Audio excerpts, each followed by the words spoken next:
Geroge Gordon Lord Byron was a romantic poet in the early 19th century. He was known for his flamboyant and notorious nature as well as his brilliant writings. Byron was born on January 22, 1788 in London to Catherine Gordon of Guyte and Captain John "Mad Jack" Byron. He was born with a birth defect known as a club foot that left him with feelings of self-consciousness throughout his life. His father abandoned his family before his birth. He inherited his uncle's title at the age of 10 in 1798, officially gaining the title Lord Byron. Byron attended Harrow from 1801 to 1805, where he excelled in writing and even played sports like cricket despite his club foot. This is where he also experienced his first sexual encounters with males and females. In the summer of 1803, he fell deeply in love with his engaged cousin, Mary Chaworth. His passions for Mary can be seen in his poems including The Adieu and The Hills of Annesley. From 1805 to 1808, Lord Byron attended Trinity College in Cambridge. He experienced his most passionate love here with a choir boy known as John Edelstein, who was 2 years younger than him. His interest and love of the finer things in life, such as gambling and the theater, drove him to gather numerous amounts of debt. With great criticism of his style of writing at home, he began to try to realize his dream of traveling abroad despite his debt. In 1809, he sailed from England on a tour of the eastern Mediterranean. The route took him from Lisbon across Spain on horseback to Greece. In 1809, during his travels, he began writing adventures and working on Childe Harold. In December 1809, in Athens, he met Miss Teresa Macri, a widow, and fell in love with her 3 daughters.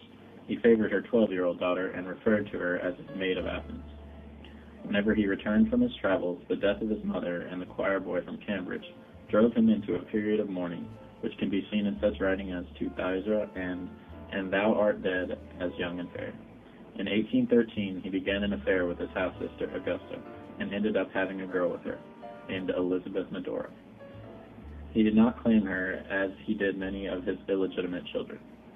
During his relationship with his cousin, he began exchanging letters with Annabella Milbank, who he had previously proposed to but was rejected. They ended up getting married on January 2, 1815. Heavy drinking and financial problems drove him to irrational behavior, which eventually led to a separation from Annabella during her pregnancy. Throughout the next few years, Byron wrote several pieces, including perhaps his most famous work, Don Juan. He participated a lot in the struggle for Greece's independence, even loaning 4,000 pounds to the Greek fleet in 1824. He wrote to Augusta that all he learned from his travels was a smattering of 2 languages and a habit of chewing tobacco. He also went on to say, "If I am a poet, the air of Greece has made me one." He had a prolonged effect on the people throughout his poetry. Back in Athens, he studied Italian and modern Greek and later learned Armenian from monks in Venice 6 years later. He had a strong acceptance for the Greek cause and continued to commit money and energy to aid the struggle, even joining later the Prince Alexandros Mavrokordatos on the Marshally battlefield in a military uniform, where he was met with shouts and cheers and hailed as a messiah. On April 9, 1824, he went out riding in the rain and got sick with a fever.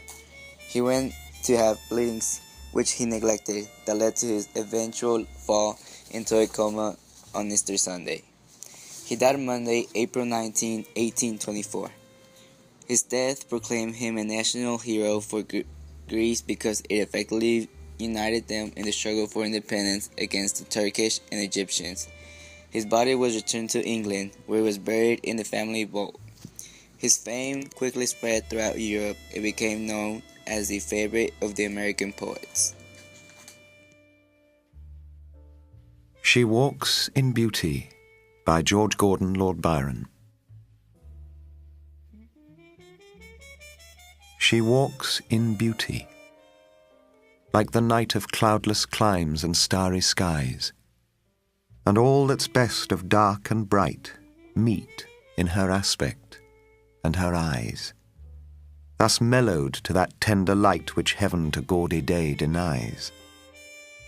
One shade the more, one ray the less, had half impaired the nameless grace which waves in every raven tress, or softly lightens o'er her face, where thoughts serenely sweet express how pure how dear their dwelling place.